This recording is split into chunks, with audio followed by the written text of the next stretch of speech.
We got these recommendations, and for the most part, we ignored them.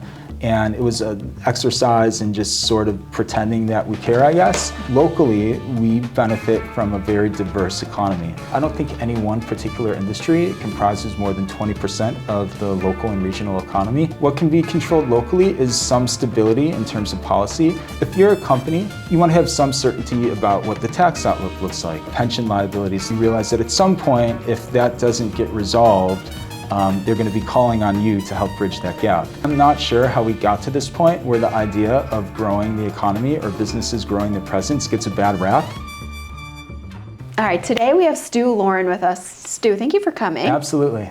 So you have been in the Chicago Tribune recently. I am interested, you have a background in law and finance. How did you get involved in politics and following policy?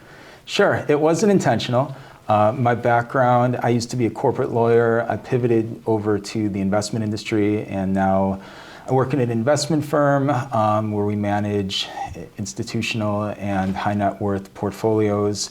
I've been in Chicago since 2017, and a few years after arriving, we had kids, and then the chaos of 2020, 2021 happened, and there were some crime incidents way too close to my little kids for comfort, and it sort of blew a spark in my brain, or maybe blew a fuse is a better way to say it, and I just felt things were going in a different direction than I think they should be, and I wanted to be more vocal because I care about my neighborhood, I care about the city, and I think we have some large but fairly obvious challenges that take some work to tackle, and I just want my voice to be part of the solutions. Let's get into it then. One thing that you said was, in real terms, Chicago workers are about 10% worse off than they were 5 years ago.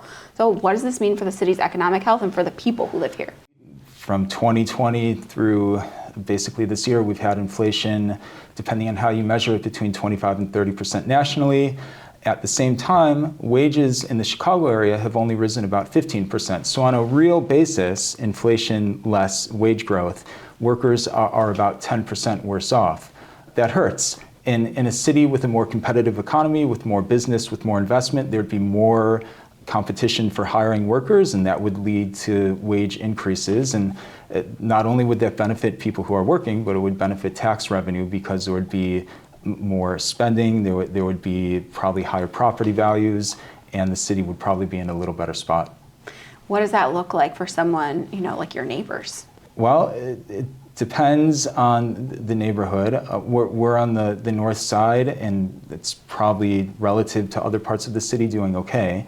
If you're an hourly worker, or you have a retail job, or even a professional job, if there's less activity in the city, that obviously won't be great for the demand for your labor, nor will it be great for potential optionality. Even in the finance industry, it's sort of sad what's happened in the last 10 years. We've had some very high-profile investment firms sort of de-emphasize being in the Chicago market. I really like where I work. I want to be there a long time. But in general, the lack of optionality for anyone in any industry isn't ideal. So you were saying solutions. Mm-hmm. Let's start going in that direction. Is there a way to fix what's happening here? Good question. I don't have a concrete answer. I think if we take a step back, let's quickly address what the problem is and what we're trying to solve for with the current mayoral administration, and maybe what we should be trying to solve for. So Chicago, the last 5-10 years, has had economic growth in either the bottom quartile or the absolute bottom of peer cities. If you want to do 25 peer cities or 50 peer cities, we're close to the bottom regardless. We're growing less than 1% over the last 5 years in terms of real GDP. We're growing slightly over 1% over the last 10 years. We're going to get some new economic data next month that goes through 2024, so we'll see if anything changed. But there's a big difference between growing at 0.98% for the metro region versus growing at the US national average of 2.4% for the trailing 5 years, or if you're looking at in Austin, Texas, growing at like 6 to 7%. if you're growing at 5% plus for 5 to 10 years, that's a windfall for your local economy. That means that revenue for the city would be growing faster than costs are increasing. And I think everyone listening to this probably is aware that the cost side for Chicago is looking fairly draconian. We have, between pensions, between just the operating budget, we have huge gaps that are hard to bridge. This administration is trying to solve for that by raising revenue. Mm-hmm. Now, that's understandable, but it doesn't address the core problem, which is increasing growth. So I sort of view Chicago from an investment frame. Pretend it's a company, and the company has stagnating sales. Would you try and increase prices, or would you try and do something fundamental to change the growth trajectory and sell more units of your product? And if there were only one or two other cities in the country, maybe you do try and increase taxes a lot because there's not a lot of optionality for residents to move. But essentially, we're a company with 49 other competitors in terms of states. Mm-hmm. And if we increase prices, if we increase taxes, if we increase costs that drive the cost of living up, it's a competitive market. People can move, especially in the type of economy we have these days, where especially service sector jobs are really mobile. It's a pain to move, but the friction of doing so is less than it used to be. So I'm not dismissing the kind of cost of living concerns that I think the current mayoral administration and their allies care about, nor am I dismissing concerns about inequality.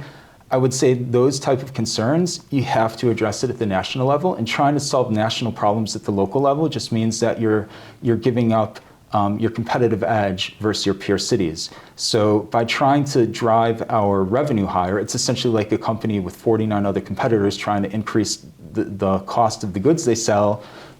If no other competitors do so, you're just going to buy from someone else. And that's the problem we face. So in order to get us on a better trajectory, it's not like a snap of the finger thing. There's a switch to flick on, and we can move in a better direction. I think it's going to take a fundamental rethink of what the priorities for the city are, how we're governing, and a vision to grow our economy at an above average trajectory, not just for a year or two, but for 5, 10, 15 years. You were talking about what can be controlled nationally, versus what can be controlled locally. What can be controlled locally?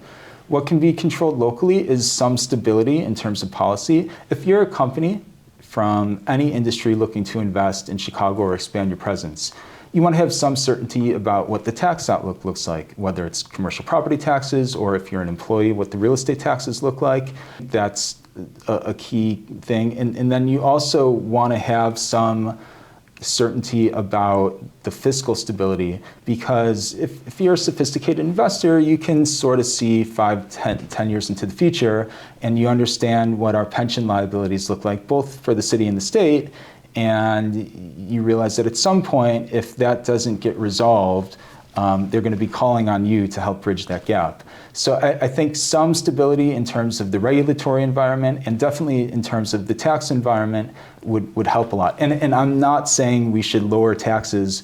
That's just not even feasible given where we're at. But if we just kept them level, that would give investors the certainty they need that they can grow here, and they wouldn't be facing a situation where costs double over a 5-year period. You were talking about a vision.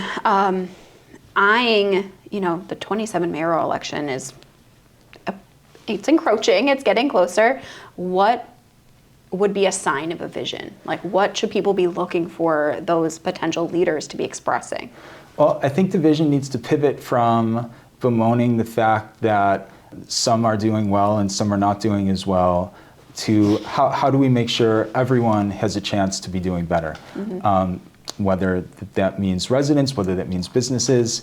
Again, I'm not dismissing inequality concerns, but we're just not going to do a holistic job of fixing that at a city level. The best way to improve people's lives and improve equality is to make sure that we have more opportunities for people to have meaningful employment and education in the city. So in terms of a new mayor, I sort of look at it like the bear season. We had basically all the same personnel this year for the key positions, but they were poorly coached the prior year. We got a new coach who had a lot of energy, who had a lot of creativity, who had the whole team buy-in. And if things go a different way, we should be looking at another game that gets us to the Super Bowl.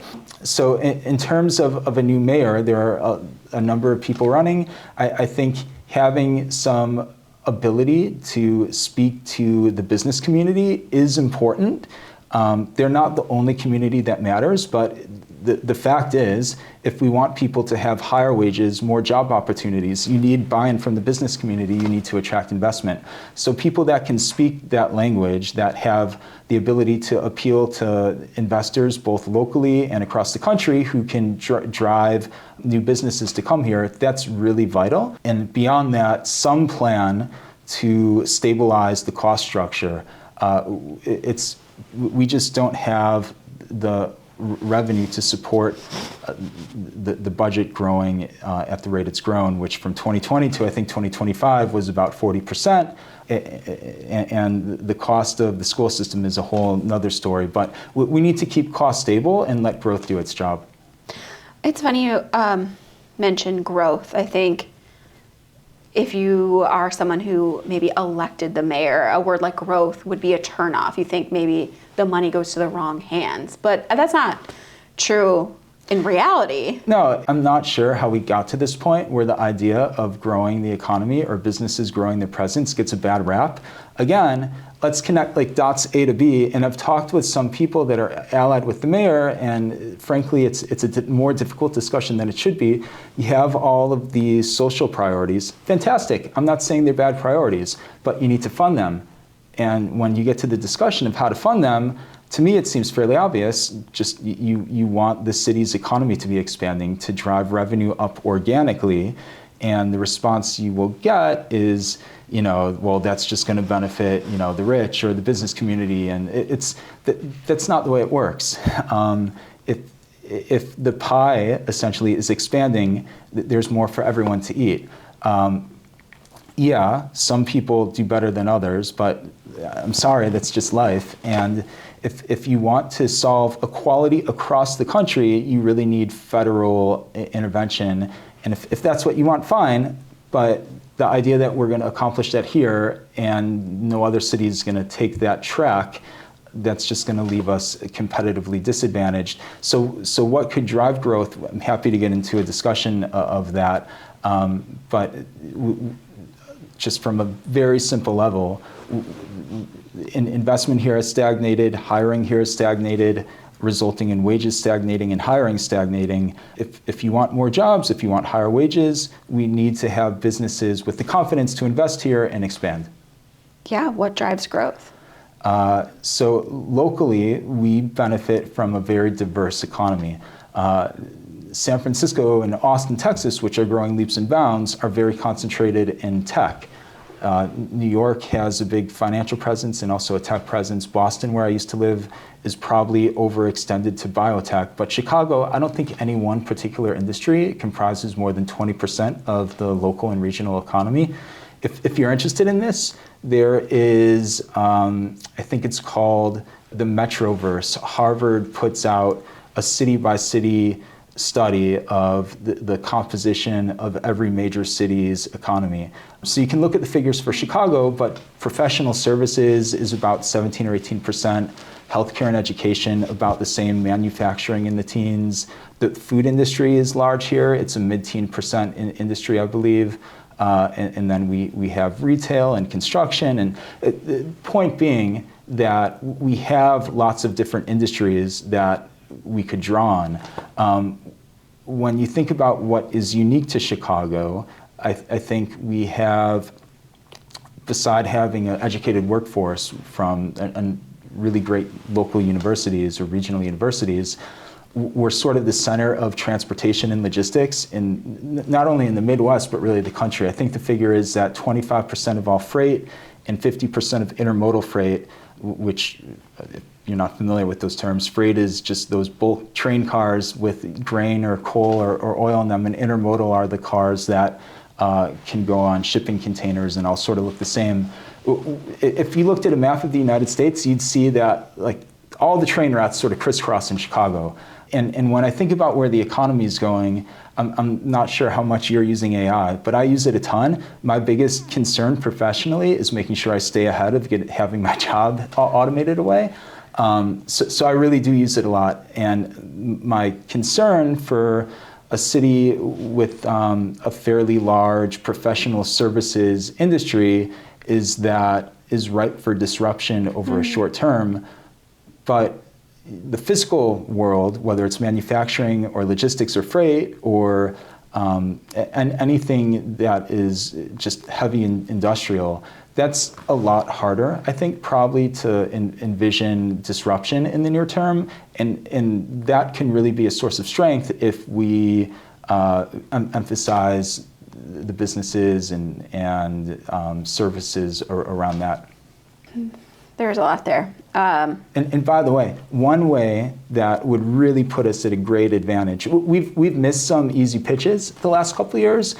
We live right next to Lake Michigan. One of the key inputs for making semiconductors, for instance, is fresh water and cooling. You know, most semiconductor investment in the U.S. has gone to Arizona, not exactly like a place with a lot of natural water resources or temperate temperatures.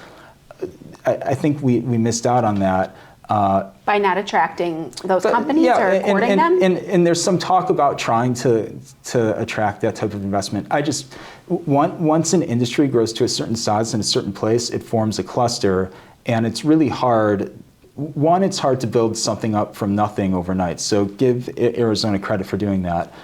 Usually you have some organic development over time. But two, if you're going to build something up from nothing to something, which, by the way, we're trying to do with quantum, and I applaud those efforts.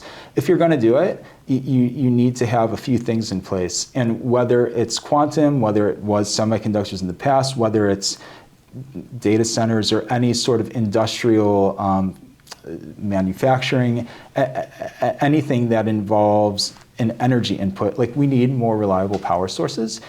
Now, that used to be a competitive advantage for the state because we have 6 nuclear reactors which provide really stable power, and we had a power surplus. We were exporting power to neighboring regions. I think many are aware that data centers are using more power these days.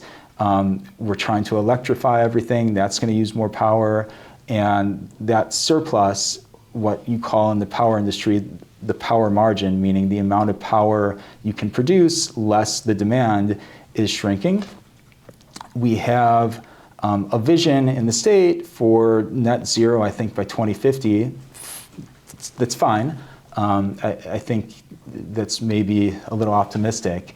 But if we're only decommissioning natural gas and coal, and we're not building any baseload power like nuclear, which now, thanks to the recent law that was passed, we can build again here, but it's a 10-year sort of timeline to do it. That puts you in a tight spot from a power point of view. So I was saying earlier that businesses can see 5 to 10 years into the future and understand the fiscal situation is going to look bad if we don't change our trajectory somewhat. Businesses can also see 5 to 10 years into the future, and if you're in the manufacturing, even tech, any sort of an industrial business, you can see 5, 10 years into the future and understand, the power supply outlook's not going to be great here. That's going to make investing at scale maybe a bit worrisome. We need to make sure that we build the power supply to attract all the different manufacturing and industrial businesses and keep those jobs here. So that's really not a Chicago thing, that's more of a state thing. But whatever we can do to make sure we're getting more nuclear plants built, to make sure that if we have serviceable natural gas and coal plants online, even if you don't like emissions, you're gonna, I'm sensitive to the emissions discussion. I'm a huge outdoors person. I don't wanna see nature destroyed. But great, we decommission a coal plant or two or a natural gas plant. China's putting up more coal plants over the next few years and has in the past few years than the United States has basically ever had in its existence. And emissions is a global thing. if we decommission these plants that are serviceable, you're gonna feel it in your electricity bills, and you're gonna be cold on a day like tomorrow when it's minus 15 out, and you're thinking, should I really blast up my heat if it's gonna cost me? So I think we need to be a little more practical in our energy policy, and being more practical in energy policy will very much help the investment environment here. I was going to ask you, you started to tease the nuclear bill, and I want to pivot after that, but to talking about other factors that might affect people, the way people view us long term. But what do you have to say? What are your thoughts on this bill, and how it could affect or help Illinois? I think it's great. I give the governor credit for reassessing. He vetoed essentially the same exact bill a couple years ago, and I think whether the people around him or he just did the work on his own to understand the energy situation, to his credit, he looked at the nuclear, repealing the nuclear moratorium again and okayed it. And there were a lot of people in the state legislature that worked hard on that. Give them credit too. We had a law that we couldn't build nuclear power plants, even though we have 6 serviceable ones in the state. And the previous law permitted what are called small modular reactors, which are small-scale nuclear plants way below the scale of the current ones, and frankly not commercially proven yet. It takes 7 to 10 years in the US to build a nuclear plant. But once they're built, they're producing emissions-free energy for 50 to 100 years at a stable cost. And I think what will happen is if we play our cards right, it won't be ratepayers paying for the construction of these. It will be the tech firms that largely subsidize the construction, whether they're financing it on their own or largely paying for it, and having some buy-in also from ratepayers. So they can back up those data centers. Exactly. But like the cool thing about tech is it gets more efficient over time. So if you're an AI company and you're running one of these huge models and using a gigawatt or 2 gigawatts of power, which just to put into scale is a gigawatt is essentially what the output of the Hoover Dam is. So 750,000 homes can be powered by a gigawatt. If you're using 1 to 2 gigawatts to power your AI training model, you're going to improve your efficiency over time. Chips get more efficient. Your algorithms get more efficient. And to do the same compute effort in 3 or 4 years from now, you might need 2/3 of that. And 5 to 10 years from now, you might need half of that or even less. So more efficiency means that, one, I think it probably means that the demand for those things goes up. But 2, if you're using your power resources more efficiently, you're going to have a surplus of power that is then available for the rest of the grid, and that's fantastic if you're a household. It's fantastic if you're a manufacturing company. It's fantastic if you're any sort of industrial business that has energy bills.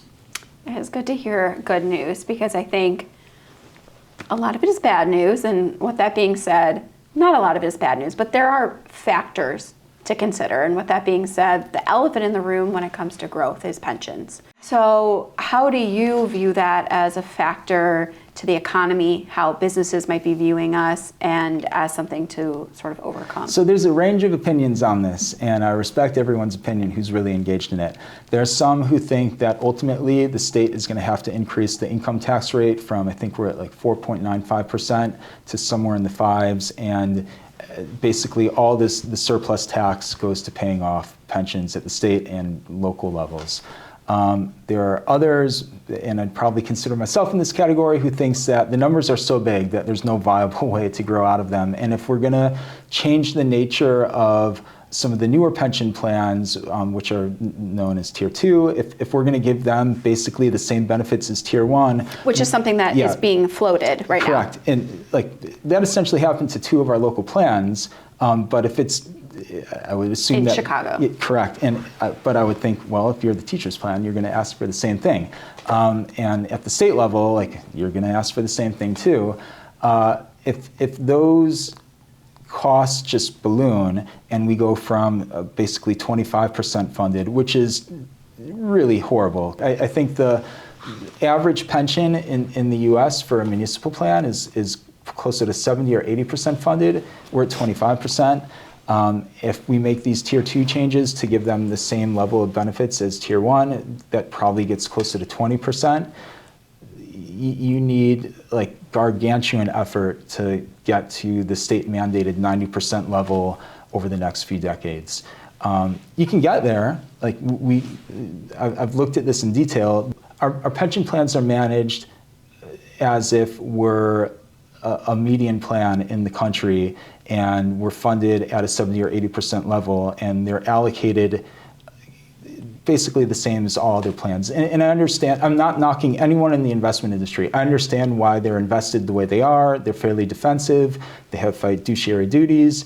But the thing is, like, we're not funded at 70 or 80%. We're funded in the mid to low 20s.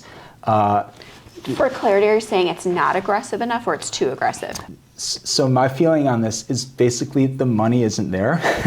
So if the money's not there, like, the worst that can happen if you invest more aggressively is the money's still not there. And like, that's not how I would manage a portfolio for anyone that I do business with. You know, you have to be sensitive to risks, but in the broader picture, like, the money really isn't there for the liabilities that we have, and we're investing to grow at a 7 or 8% benchmark. That's just not going to cut it. I've run the numbers. If you grow at 10 to 12%, you're looking a lot better over a 20-year period. Mm-hmm. Now, that's not a lot easier said than done. We just had a prior 10, 15-year period where we had elevated returns. It's unfortunate that our pension plans weren't able to capture those elevated returns. Yeah. They didn't even hit their peer benchmarks for the most part. If we're not going to invest aggressively and take on a bit more risk, I would at the very least say, look, like, we're incurring all of these costs with outside managers across all of these plans. We should probably consolidate these pensions, have it much more streamlined, save a few $100 million on administrative and investment fees, and basically invest passively and take whatever the index gives us. Didn't they try to do that? So there's been some discussion of consolidating plans. I don't believe within the city that really has happened. And I know there's been also a discussion about, you know, how we actually allocate. And I think there are a lot of vested interest in keeping things the way they are. And it's going to take probably a big push from state or mayoral level of officials to make any changes. Mm.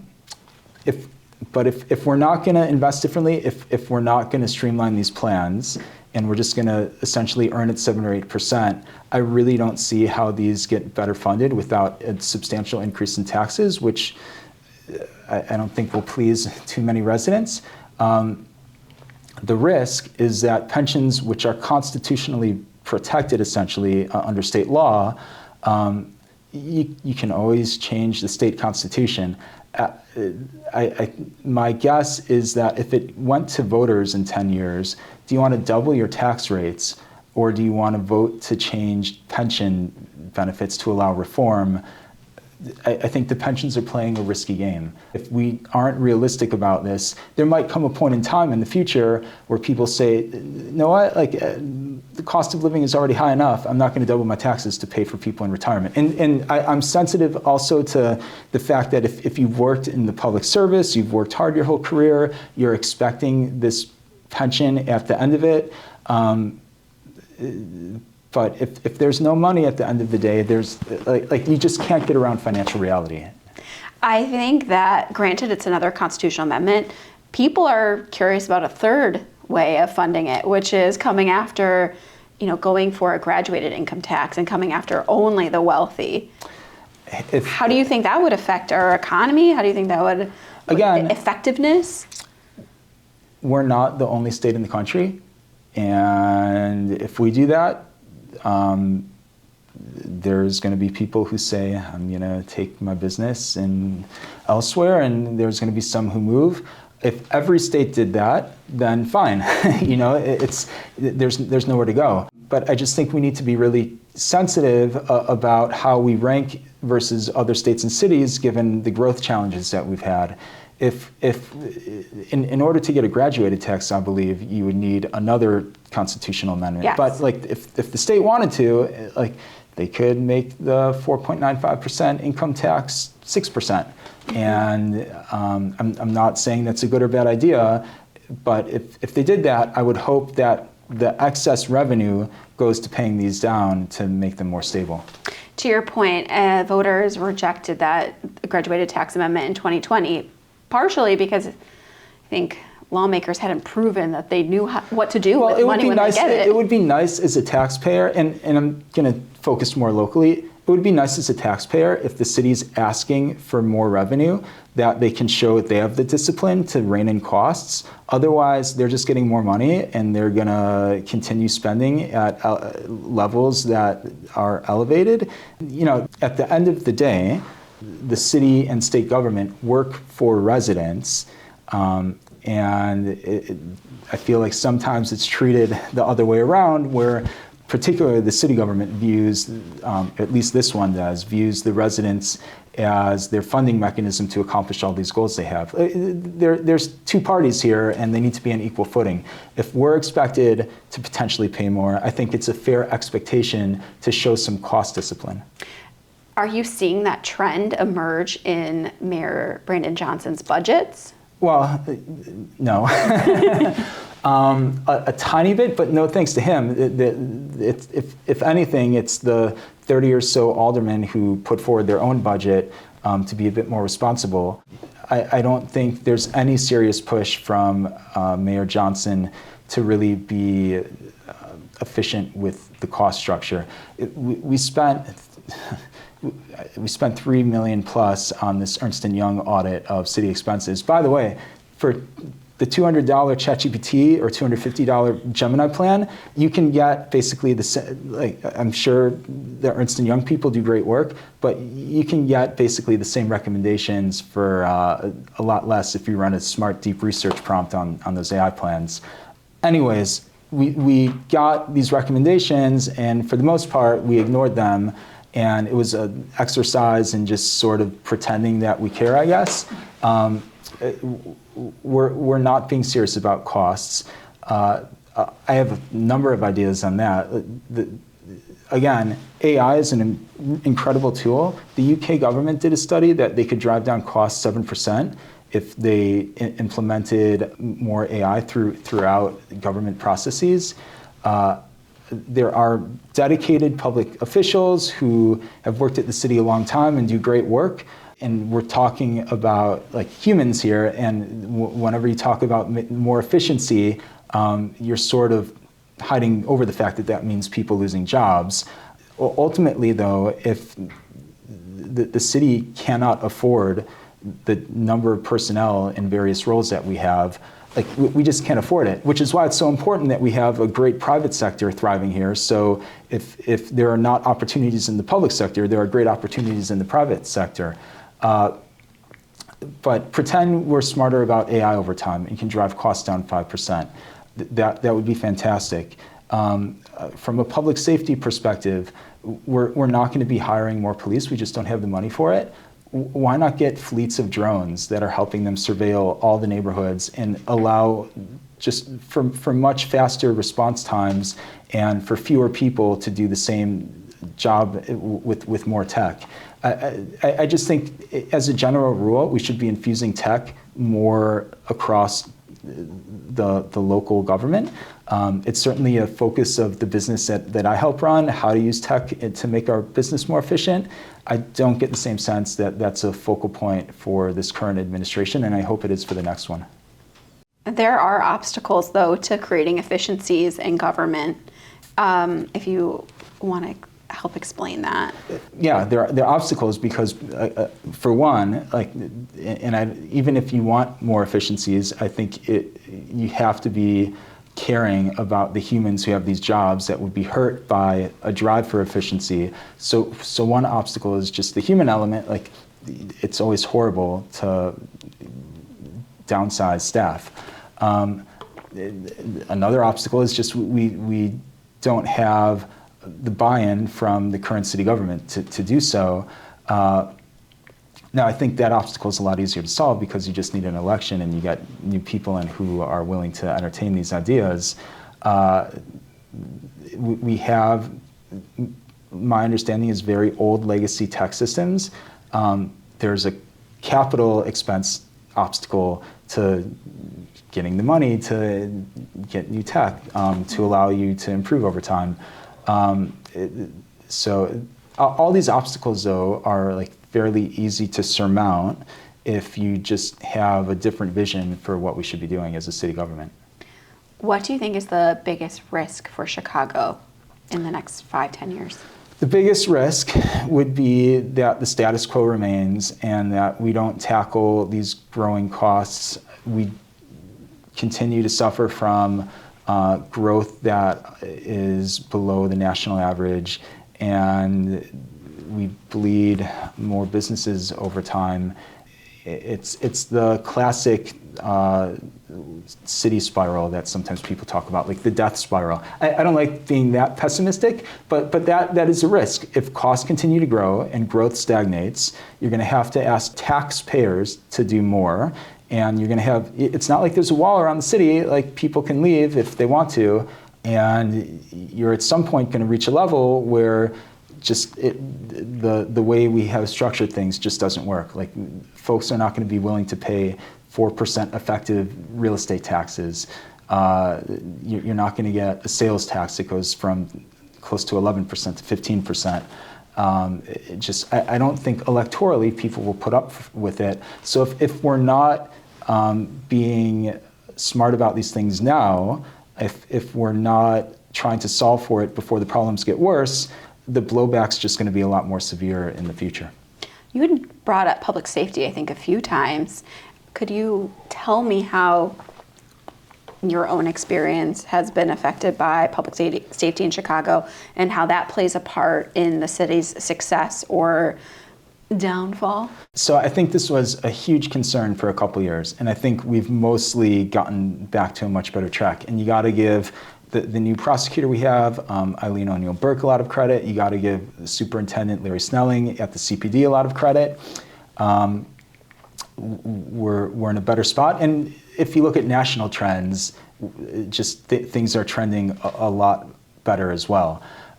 So what happened in the city for a few years was probably a combination of some local policy choices. We had a prosecutor in Kim Fox who just frankly didn't prosecute strongly enough violent crime, and we also had a national trend where things got crazy for a few years. For myself, I never thought about public safety in the city. I'm always comfortable being out. We have a dog, I like walking my dog, we have little kids, take them to the park. And then 2020, 2021, when things took a turn for the worse, like, we did think about that. We thought about whether it would be safe to stay here or move. There were some very violent incidents within walking distance of where we were outside. If we were in just a little different spot, things could have turned out much worse. You know, you have little kids, you don't want to deal with that. If you're an employer downtown and you have employees who don't feel safe coming to work, like, you don't want to deal with that either. That said, we've really improved, and I think we have a reputation for public safety that doesn't fit reality at this point, and hopefully we can shed that. I don't think public safety is the roadblock to improving things the way maybe we thought it was a few years ago. It was a sad end to that Bears season, but they're very much in the news as they're navigating the stadium. What are your thoughts on how that can be resolved and what they should be focused on? I don't think the Indiana Bears flows off the tongue that nicely. Let's keep them in the state. There are, so the Bears bought property in Arlington Heights that you got to think they intend to develop into a stadium, and they have the lease on Soldier Field for a number more years left. The city and state, unfortunately, are not running a fiscal surplus such that we can match private investment or we can fund infrastructure easily. Now, I don't think some of the asks from the team are that outrageous. If you're going to build a new stadium with private money and just need the city or state to help with the public infrastructure part, I think that's not out of the norm for how stadium financing works. But again, like the state has fiscal deficits, the city has deficits, and you're going to have to ask the taxpayers essentially to help fund these investments. And maybe that's easier to do given the direction the team's going in and people feel better about it. I would think the team value has gone up over the last couple years. If they tried to sell it, it probably gets 10 billion plus, just the way that sports franchise values are going. NFL teams can sell 10% to private equity investors. I don't recall if the Bears have entertained doing that or if they're in the process of doing so. But if you sell a 10% stake in the team and raise $1 billion, and then you use that as borrowing base to put some leverage on top of, you can come up with a few $1 billion to fund most of the stadium construction. So I guess I'm sensitive to both sides. I think in general, the public shouldn't be financing stadiums, but infrastructure is a shared need, and if there's a new stadium there, it's going to support jobs, it's going to support tourism. I'd prefer it stay in Chicago because I think it's a huge draw for the city, but so long as it stays in the state, hopefully there's a workable solution. The image part is important, I think, that you brought up, because if we can get tourists back, could that help us grow? Could Absolutely. that help? Yeah, have more Bear playoff games with like awesome city visuals. Tourism is really important. We got to get good vibes around the city. And again, a lot of that comes from the top. We just need a different energy about Chicago. I don't think we need to do a ton differently. Like there are some things we've talked about that we probably should start implementing. But we just need a different energy around the city. And again, one or two key people in positions of leadership can make a really dramatic change. There's another thing that we haven't talked about, which I think also plays a role in improving things, which is the school system. Because when we talk about costs and the ability to fund like essential city services, that's not a cost driver that is within the city budget, but it definitely impacts it. We have most people's property tax bills. You have like 56% of your property tax going to the school system. The rest that goes to the city, I think about 80% is going to pensions.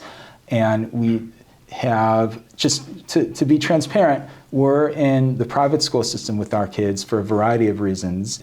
The primary one, which is I frankly don't trust the CTU.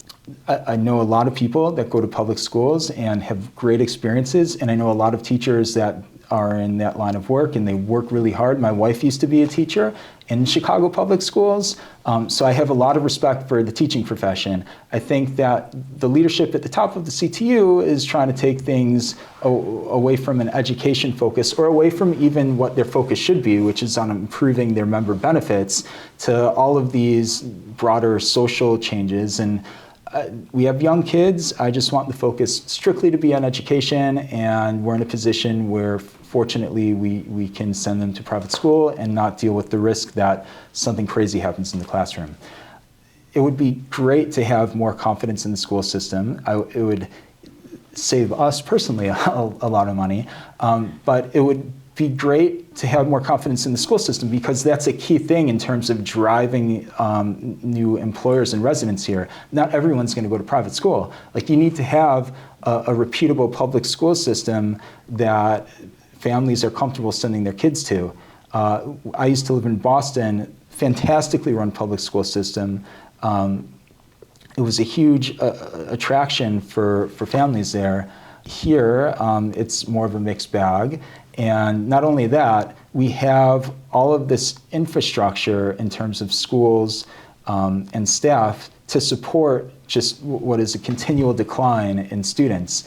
And if our budget for the city is 10 billion or so for schools and rising, even though enrollment has gone from 400,000 to 319,000, or maybe it's 313,000, it's the lowest level, by the way, since like the early 1900s. We just have a cost structure that's completely out of line with what the demand is. And again, I think back to just what I do for a living, which is investing.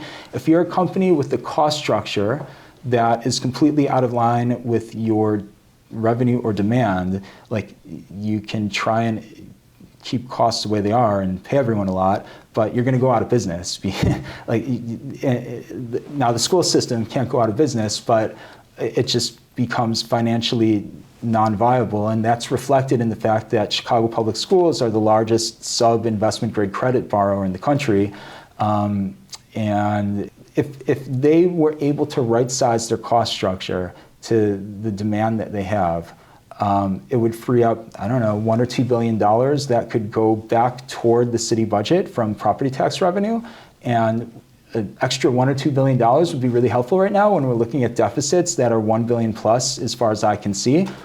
So I don't think all of this goes on the city in terms of what can city government do under the current mayor and under future mayors to get things in order. I think there needs to be a really serious discussion with the school system about what does our cost structure for that look like if we just don't have the same demand for the number of schools that we did 15 years ago. Well, Chicago Teachers Union just confirmed their next contract, which will run for the next few years. Yeah, it's going to be hard to change anytime soon. Are there other cost factors in Chicago Public Schools? I mean, pensions are a big cost for them as well. Facilities maintenance has to be a big cost. We have all of these schools, I don't know the exact number, but we have dozens, probably more than that, of schools that are 1/3 of capacity less. You know, you still have these really big buildings that you have to maintain and you have to power. You can't let them fall apart and become decrepit. Like, there's still students there. I understand the prior history of consolidation, and there were a lot of angry feelings around that when Mayor Emanuel drove that. But like, I just don't know how you can avoid that. Like, what kind of an experience is it for a student to be in a school with 50 other kids? I don't know what kind of social experience that would be. And I would just think it's depressing to be in that type of environment. And I know it's not the most convenient thing probably to not have a school within your direct walking neighborhood to go to, but if the reality is that there's just not enough students to fill a school, then schools need to consolidate. My family's in the suburbs. Schools are consolidating on the North Shore. And their financial situation is a lot better than the cities, but they understand that it makes sense to have, let's say, 4 buildings as opposed to 6 buildings. You can have just more spending on education and less on facilities maintenance. So I think for students to be able to be in a club with other, their other interests, or to be excited about sports, there's just maybe fewer opportunities, is what I'm hearing you say, when you're in a smaller facility and that facility has to keep the lights on and pay for electricity when no one's in those rooms. Yeah, it's again, that can't be a good experience for a kid. And maybe some kids do have good experiences, and I shouldn't say that, but I would think it would be sort of suboptimal. Exactly. Like, when you're young, you want to be surrounded by other young people and have all these opportunities for friendships and activities, and you're not going to have those in a school with 1/3 of the students that it should have. Are there any other factors that you're keeping your eye on as we're looking out into Chicago's future, the end of this decade, whether it comes to its budget, its economy, and its leaders? Not only that, but what would a prosperous Chicago look like to you? Prosperous Chicago would be, so I'll give an anecdote. I used to go to Austin, Texas a lot for work. We had some business down there, and you could see the city transform over a number of years. It outgrew itself. Like, if you're in Austin now, there's not enough infrastructure to support the amount of people they have. There's not enough housing, there's not enough transport, it's crowded. Now, it has a lot going on economically. It's a dynamic city. We have sort of the opposite issue, where we have a lot of infrastructure and we have a lot of potential housing. We just don't have the same population that we once did. It's a lot easier, I think, to grow into your sort of infrastructure skeleton than to build out an entirely new city in Austin's case. So what would a successful Chicago look like is we see the population start to go up. There are a lot of good reasons to be here. Don't get me wrong. Like we thought about staying on the East Coast. We couldn't afford 1/4 the living space on the East Coast that we have here. And I love our neighborhood. I love our house. I probably wouldn't like living in a little box, and it would be tough to have a dog and kids and a cat.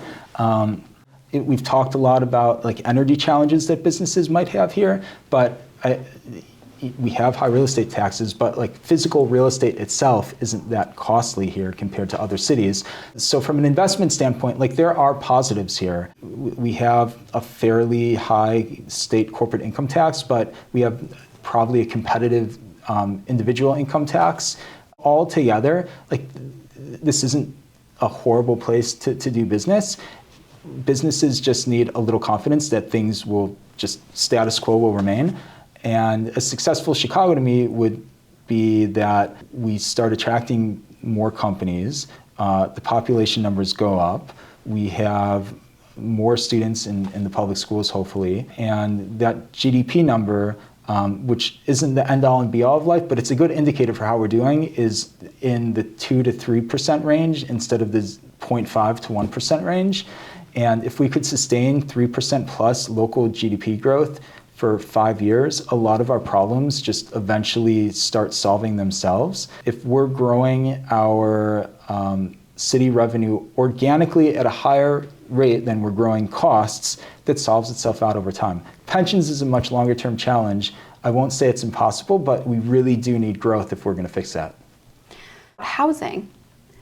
That was an issue that I think we hadn't touched on, and I was curious how you would assess housing obstacles here or housing successes. So I think it depends who you talk to. If you talk to people like me who came from New York or Boston or LA or San Francisco, you're going to be like, holy, bad word. Like housing's really affordable here. Mm-hmm. And like that's still my perspective. But if you've been here your whole life and you're renting and rents are going up a lot because we're not building any new housing stock, you're going to have a different point of view. And twice a year when I get my property tax bill, I have a different point of view too. But we have a lot of space here. I've spent the cities I've spent the most time in for living and work are Boston, San Francisco, New York. There's not a surplus of space in those cities. It's really hard to build. Not only is it hard to build for regulatory reasons, it's just hard to build because you run out of places to build. That's different here. There's a lot of lots. There's a lot of buildings downtown that used to be office buildings that maybe we convert over time to residential.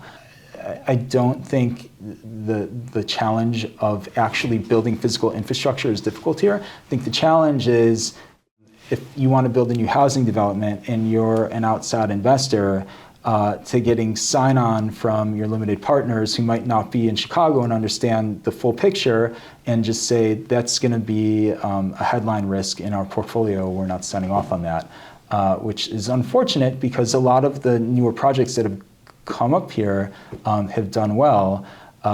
I think we're, in terms of ranking for putting up new multifamily housing, we're one of the lowest ranked cities. That's just mind-boggling. There's space to build here. There's just a lot of, I think, tax uncertainty that gets in the way. And in some neighborhoods, there are zoning issues that, like the Northwest Housing Ordinance. There are some zoning issues that smarter policy would solve. Can you explain that? So that's not my neighborhood, but my understanding is that it's very difficult in some of the neighborhoods on the northwest side to build new housing, whether it's single family, multifamily. There are tenant rights in some instances. If you're a renter, that makes selling property very difficult. And as a result, those neighborhoods probably suffer from a lack of new investment in the housing structure. Great for landlords, which they all hate. like there's not more housing, like you're just going to pay those guys more money because people are going to pay to rent.